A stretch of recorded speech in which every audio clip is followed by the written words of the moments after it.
নমস্কাৰ কে online YouTube চেনেলত মই তোমালোকক সকলোকে স্বাগতম জনাইছোঁ। আজি এটা অন্য ভিডিঅ'লৈ মই তোমালোকৰ ওচৰলৈ আহিছোঁ। লাচিত বৰফুকনৰ বিষয়ে মই ক'বলৈ ওলাইছোঁ, যিজনে তেওঁৰ নিজৰ প্ৰাণ দি হ'লেও অৰ্পিত দায়িত্বৰ পৰা এখোজ আঁতৰি নোহোৱা বুলি প্ৰতিজ্ঞা কৰিছিল আৰু সমস্ত অসমীয়া সৈন্যক স্বদেশ প্ৰেমৰ বাবে উজ্জীৱিত কৰি প্ৰবল পৰাক্ৰমী মোগলক পৰাস্ত কৰি অসমীয়াৰ হৃদয়ত গৌৰৱ উদ্ধাৰ কৰিছিল। সেইজনে হৈছে লাচিত বৰফুকন। আহোম ৰজা প্ৰতাপ সিংহ বা বুঢ়া ৰজাৰ দিনত নতুনকৈ দুটা পদবীৰ সৃষ্টি কৰিছিল। এটা হ'ল বৰবৰুৱা, আনটো হৈছে বৰফুকন। আৰু বৰবৰুৱা আছিল লাঙি পানীচিয়া আৰু বৰফুকন আছিল লাচিত বৰফুকনৰ দেউতাক মোমাই তামুলী বৰুৱা। মোমাই তামুলী বৰুৱাৰ তিনিজন ল'ৰা ছোৱালী আছিল। তেওঁৰ প্ৰথম ল'ৰাজনৰ নাম হৈছে লালুহলা বৰফুকন, দ্বিতীয় ল'ৰাজন হৈছে লাচিত বৰফুকন আৰু ছোৱালীজনীৰ নাম হৈছে পখৰী গাভৰু। আৰু লাচিত বৰফুকন ৰজা চক্ৰধৰ সিংহ আৰু উদয়াদিত্য সিংহৰ দিনৰ বৰফুকন আছিল আৰু পখৰী গাভৰু আছিল স্বামী জয়ধ্বজ সিংহ। লালুহলা বৰফুকন সেইজনে আছিল যিজনে লাচিতৰ মৃত্যুৰ পিছত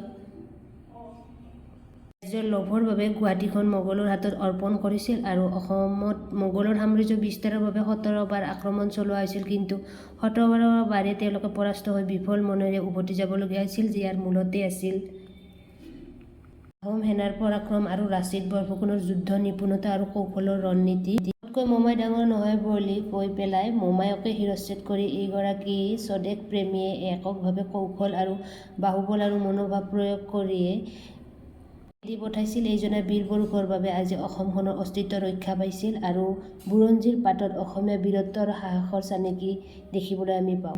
ছত্ৰপতি শিৱাজীৰ সমপৰ্যায়ৰ অসমীয়া বীৰ আছিল লাচিত বৰফুকন আৰু মোগলে আহোমসকলক মাৰাঠীৰ দৰে কোনো কালতে পৰাজিত কৰিব পৰা নাছিলে। 1671 চনৰ শৰাইঘাটৰ ৰণত জয়ী হোৱাৰ পিছত এই বীৰ পুৰুষজনে 1672 চনত কলিয়াবৰত তেওঁৰ বৈকুণ্ঠগামী হয়। যিজন মানুহে থিয় হ'বলৈ গাত শক্তি পোৱা নাছিল, সেই চাৰি ভূঞাৰ পোৱালীয়ে বহা আসনৰে সৈতে বহি আজি মোগল পৰাস্ত কৰিছিল আৰু সেইজন মানুহে নাৱত উঠি যুদ্ধ কৰিছিল। উদ্যম সাহস আৰু দেশপ্ৰেমৰ গৰাকী হৈছে লাচিত বৰফুকন। শৰাইঘাটৰ ৰণে অসমৰ সেনাপতিসকলক কৌশল আৰু বীৰত্বৰ জাউতি যুগীয়া কৰি থৈ গৈছে। লাচিতৰ যিটো কথাৰ বাবে লাচিত বৰফুকন তৰাৰ মাজতো জন হৈ চিৰকালৰ কাৰণে জীয়াই থাকিব, সেইটো তেওঁ হ'ল সময়োচিত দায়িত্ববোধ, যাৰ বাবে তেওঁ নিজৰ মোমায়েকৰো শিৰচ্ছেদ কৰিবলৈ কুণ্ঠাবোধ কৰা নাছিল। সেয়েহে কৰ্তব্যনিষ্ঠা আৰু দায়িত্ববোধ আৰু দেশপ্ৰেমৰ অন্য এটা নাম হৈছে লাচিত বৰফুকন। আৰু মই এই চেপ্টাৰটোৰ লগত জড়িত কিছুমান মই প্ৰশ্ন তোমালোকৰ ওচৰলৈ আগবঢ়াইছোঁ, যেনে হৈছে শৰাইঘাটৰ ৰণত কিমান চনত হৈছিল।